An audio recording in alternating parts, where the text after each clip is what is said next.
Hi, everybody. I'm going to talk about perseverance, which is very, very essential nowadays. You may plan and set goals to achieve what you want, but if you are not mindful of distractions, no matter how much you plan, you will not achieve your goals. Your actions will determine if you achieve the plans and goals or not. So stay focused and mindful. That is what we are going to talk about today. And there was once a secluded village which was located in the faraway valley. The villagers had everything in abundance and life was easygoing. But because the road to reach the village was very, very long and difficult, almost no one ever visited it. Many who had tried to reach the village with the hopes of living there in peace and abundance have turned back after seeing how difficult and dangerous the trip was. The inhabitants of the village were particularly happy with their monk who shared with them all the knowledge he had and provided spiritual and moral guidance. Since the monk was getting pretty old, he wrote to his monastery where he came from. The letter was short. I'm the monk, which I will teach everything I know. Send someone who is mindful of distractions.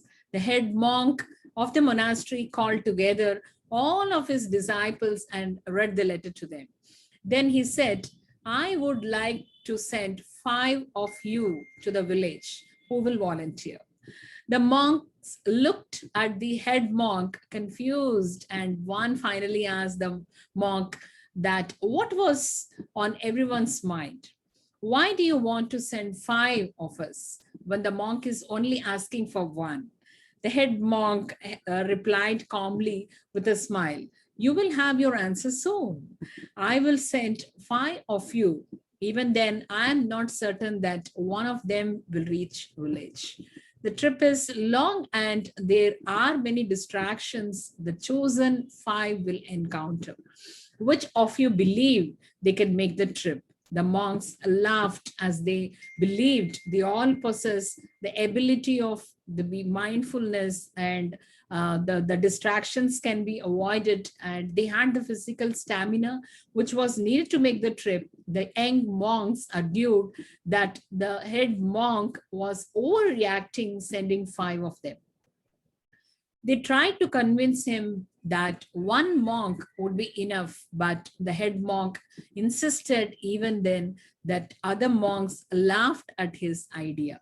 Finally, 5 volunteers stepped up and received the final instructions from the head monk before leaving on the journey. Not long since they have started their journey, they came across a village where everyone was very nice to them. Soon the monks found that that village priest had died and that the villagers needed a spiritual guide. They were willing to pay the monk, which would stay handsomely. He would also get his own house and many other perks. It did not much convincing on the part of the villagers when one of the monks suddenly decided to stay. The monk explained to his fellow monks that the situations like this call upon them to provide spiritual guidance and that this is the calling. So the 4 monks went on, and the 5th monk stayed at the village where he would live in a nice home filled with food and many riches a monk does not need. The next day, when they were on the outskirts of the neighboring kingdom, it just so happened that the king was passing by them on his hours. Since the day was coming to an end, the king decided to invite the monks to the camp with him and his god during the night and share the food with him. The king was so happy to host the 4 monks and listen to their life stories. After some time, when it was late in the night, the monks wanted to go to sleep. As they were leaving, the king asked the youngest monk to stay for a bit as he wanted to discuss something with him.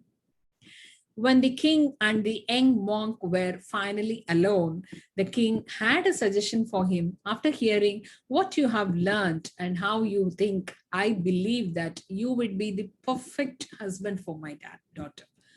You are young and smart and willing to learn.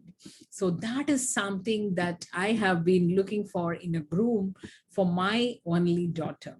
If you accept to take her hand in marriage, to take care of her and the kingdom, and to learn everything, I want to teach you the kingdom will be yours and to rule when I'm gone. The young monk, overwhelmed with the offer and accepted it. In the morning, he shared his decision with his fellow monks, said his thanks, and went on his way to the kingdom with the king. Then the three remaining monks suddenly started to realize what the head monk was talking about. And so they decided to make a pact to watch out for each other and to be very much mindful of the distractions so as to not end up like their two brothers. As they continued their journey, one day a storm broke out and they had no shelter. So they decided to continue the journey until they found a safe place to rest for the night. They were walking even past nightfall and soon got lost. Trying to stay calm, they continued walking in heavy rain and pitch dark when suddenly they spotted a light. It was a house. In the house lived a woman who lost her husband some years ago and was left alone with no family. The women welcomed the monks, and the monks in prepared a warm meal and made the beds for them where they could rest. One monk got sick, and the women insisted they wait with her until the ill monk gets well.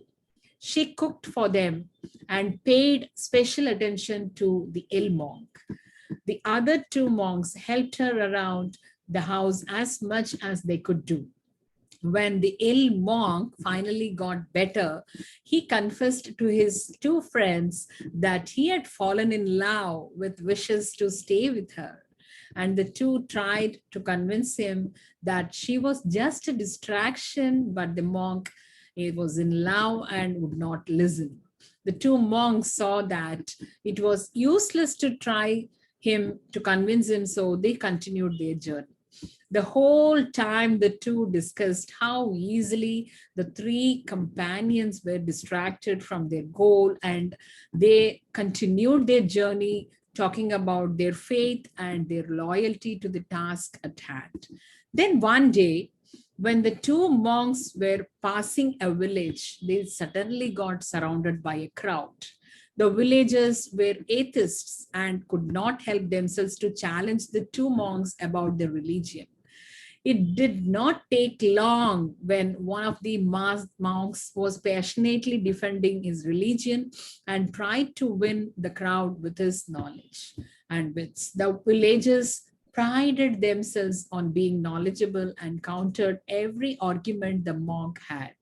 The discussion went on for a couple of days when finally one of the monks decided that it was time to continue their journey. The monk who wanted to confront, who was wanted to leave, confronted the other monk, but he did not want to hear anything about leaving until he would prove to the villagers that they need to change their minds and accept the religion.